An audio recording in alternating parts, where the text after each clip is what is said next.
সবাই আসলে রাজশাহীর কথাই বলছে, সেখানে হান্নান সরকার ছিলেন। বয়স ভিত্তিক ক্রিকেটারদের সঙ্গে হান্নান সরকারের খুবই ভালো পরিচয় এবং শুধু সবচেয়ে বেশি ভালো মানে প্রিপারেশন নিয়ে কারা এসছে বলে মনে হয়, সবাই আসলে রাজশাহীর কথাই বলছে, সেখানে হান্নান সরকার ছিলেন। তিনি নির্বাচক থাকাতে একটা অ্যাডেড অ্যাডভান্টেজ তার আছে, তিনি সবাইকে চেনেন।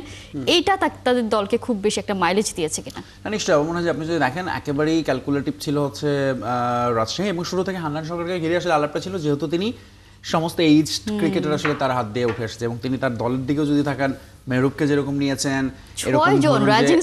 হ্যাঁ, সো হি নোজ আসলে তাদের ইনস অ্যান্ড আউট, এবং তাদের সঙ্গে তার এত সম্পর্ক ভালো, সোশ্যাল মিডিয়ায় তিনি রেগুলার তাদের নিয়ে কন্টেন্ট বানিয়েছেন একটা সময় যখন বিসিবির নির্বাচক থেকে তিনি সরে দাঁড়ান। তারপর ফলে এই তাদের ফ্যামিলির সঙ্গেও একটা বন্ডিং থাকে, এবং সেটাই আসলে আমার মনে হয় কাজে লাগিয়েছেন হান্নান সরকার, যে অন্য ক্রিকেটাররা আসলে কোথাও হান্নান স্যারের বাইরে তারা আর চিন্তাও করেনি। একবার যখন বলেছেন হান্নান সরকার যে তুমি আমার দলে, তখন তারা ধরে নিয়েছে তারা সেখানেই খেলবে তাদের ক্যারিয়ারের স্বার্থে, এবং অবশ্যই হান্নান সরকারের সঙ্গে তাদের ওই কেমিস্ট্রিটা আছে।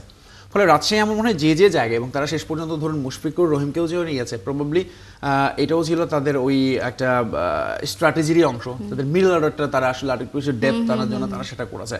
সবকিছু মিলে আমার কাছে মনে হয় যে রাজশাহী ছিল দ্য মোস্ট ওয়েল প্রিপেয়ার্ড এবং ক্যালকুলেটিভ অকশনিয়ার